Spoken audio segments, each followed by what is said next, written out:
صلی اللہ علیہ حبیبہ محمد وآلہ وسلم۔ سلام ہو سیدنا محمد مصطفیٰ صلی اللہ علیہ وسلم پر اور آپ کی آل پاک پر۔ ویلکم کرتا ہوں آپ کو آپ کے اپنے چینل ایگرو کنسلٹنٹ ضیاء میں۔ ہماری چنے کی فی ایکڑ جو پیداوار ہے یہ بہت ہی کم ہے، انتہائی کم ہے۔ اس میں ایک بڑی وجہ کیا ہے کہ کھاد کا تصور ہی نہیں ہے۔ ہم چنے کی کاشت انتہائی فرسودہ اور بالکل آخر والے رقبے میں کاشت کرتے ہیں، جدھر نہ پانی ہوتا ہے نہ زمین کے اندر نامیاتی مادہ ہوتا ہے۔ تو یہی وجہ ہے کہ کھاد نہیں ہے، خوراک نہیں ہے اور مینجمنٹ نہیں ہے۔ ایک مسئلہ ایسا ہے کہ جس کے بارے میں بہت ٹیکنیکل بات کرنی پڑتی ہے۔ چنے کی کم پیداوار کا ایک بڑا جو فالٹ ہے کہ جیسے ہی ایک مہینے کے بعد جب یہ اگ پڑتا ہے، اس کے اوپر پھر فلاورنگ سٹارٹ ہوتی ہے، اس ٹائم پر اگر یہ اوور گروتھ کر جائے، یعنی آپ سمجھ رہے ہیں کہ پودا بہت اوور گروتھ میں جا رہا ہے، اس کی ویجیٹیٹو گروتھ یعنی اس کی پتے کی گروتھ اگر بڑھ جائے تو فلاورنگ کم ہو جاتی ہے۔ چنے کے بیسیکلی دو مسئلے ہیں ٹیکنیکلی جو کریٹیکل ہے۔ ایک تو ڈے پیریڈ بڑا اس پہ انحصار کرتا ہے، بجلی کی چمک کی وجہ سے اس کا لائٹ ڈیوریشن متاثر ہو جاتا ہے، تو بھی اس کی فرٹیلائزیشن متاثر ہو جاتی ہے۔ دوسرا کیا ہے کہ یہ اس کی ویجیٹیٹو گروتھ غالب آ جاتی ہے، یعنی اتنی گروتھ کرتا ہے اگر اس کو پانی وافر مل جائے، تھوڑی سی اس کو نائٹروجن زیادہ مل جائے، اتنی گروتھ کرتا ہے کہ اس کا وہ رجحان ہی ختم ہو جاتا ہے۔ فصل بھی بڑی پیاری ہوتی ہے، لش گرین فیلڈ ہوتا ہے، مزے کا فیلڈ ہوتا ہے، لیکن اس کے اوپر پھول نہیں ہوتے ہیں، پوٹس یعنی پھلیاں نہیں ہوتی ہیں۔ تو دوستو آج اسی مسئلے کے بارے میں بات کرنا چاہ رہا ہوں۔ بیسیکلی سنجنٹا کا ایک پروڈکٹ ہے کول تار۔ اس میں ایک خوبی یہ ہے کہ ویجیٹیٹو گروتھ کو سپریس کرتا ہے۔ آج اس چنے کے بارے میں بات کی ہے ایک مثال دینے کے لیے، لیکن یہ پروڈکٹ ہے بڑے کام کا۔ کول تار کے بارے میں آپ جب سنجنٹا کے ڈیلر کے پاس جائیں گے تو یہ آپ کو مل جائے گا۔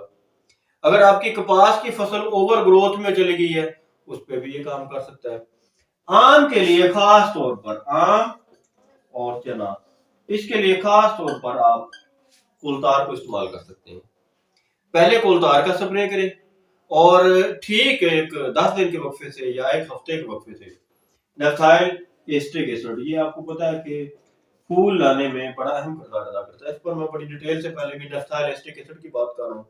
پھول لانے والا یہ ایک ہارمون ہے، یہ پودے کے اندر اس کی ویجیٹیٹو گروتھ کو کم کرتا ہے، روکتا ہے، یعنی اس کے اندر جو پتے اور وہ جو نظام پتے بڑھانے والا اوور گروتھ کا جو نظام ہے اس کو کنٹرول کرتا ہے۔ اور نیفتھائل ایسٹرک ایسڈ یہ پھول ہی پھول لاتا ہے، یہ پھول لانے والا ہے اور یہ گروتھ کو کم کرنے والا ہے۔ تو چنے کے خاص طور پر تھل کے جو دوست ہیں، چنے کے جو کاشتکار ہیں، ان کا جو بہت بڑا مسئلہ آم میں یہ بہت بڑا کریٹیکل مسئلہ ہے۔ آم میں آپ کو پتا ہے کہ ویل فارمیشن ہو جاتی ہے، پھول نکلتے پتے بننا شروع ہو جاتے ہیں، بٹور جسے بولتے ہیں، آم کا بٹور آ جاتا ہے۔ اس سچویشن کو کول تار سے کنٹرول کیا جا سکتا ہے۔ اسی طرح کاٹن میں کبھی کبھی اوور گروتھ ہو جاتی ہے کہ پتے ہی ہوتے ہیں، پھول ہوتے نہیں ہیں، اس میں یہ دونوں چیزوں کو ایڈجسٹ کر سکتے ہیں آپ۔ تو بہت سارے یہ ذمہ داروں کا مسئلہ ہے، اوور گروتھ ہو جاتی ہے۔ اوور گروتھ کے مسئلے کو کنٹرول کرنے کے لیے آج کا یہ پروگرام ہے۔ بیسیکلی کول تار کا یہی کام ہے، یہ آپ کی اوور گروتھ کے مسائل کو کنٹرول کرنے میں بڑی ہیلپ کرتا ہے۔ کچھ دوست ہمارے پریکٹس کرتے ہیں، توڑ دیتے ہیں، اس کو توڑ کر بھی کنٹرول کرنے کی کوشش کرتے ہیں تاکہ اوپر سے اس کی شاخیں ٹوٹ جائیں، جانور بکریاں چروا کر بھی اس کو کنٹرول کرتے ہیں۔ اب آپ کو ان چکروں میں پڑنے کی ضرورت نہیں ہے، آپ کول تار سے بڑے بہترین انداز میں اس مسئلے کو حل کر سکتے ہیں۔ چنے سے کم پیداوار کی جو وجوہات ہم نے ذکر کی ہیں، ایک تو یہ ہے کہ ہمارا پیداواری ڈھانچہ جو ہے وہ درست نہیں ہے، پیداواری پلان نہیں ہے، یعنی اس میں کھاد ہم استعمال ہی نہیں کرتے۔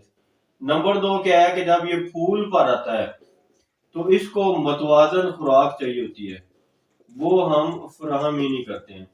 نمبر 3 اس کی جب پھلی بن جاتی ہے اور پھلی سے جب یہ پھل بننے پہ، بیج بننے پہ آتا ہے تو اس ٹائم ہم اس کی کوئی بھی کیئر نہیں کرتے ہیں۔ ایک ہم اس کا پیسٹ کنٹرول نہیں کرتے ہیں، بالکل ہمارا اس پہ فوکس ہی نہیں ہے، اور فرٹیلائزر کے بارے میں ہمارا اس کے بارے میں توجہ نہیں ہے۔ اوورآل یہ کہ کھاد، خوراک، فرٹیلائزر کی کوئی مینجمنٹ نہیں ہے، بیسل ڈوز کوئی نہیں ہے۔ ہم اس کو صرف بارانی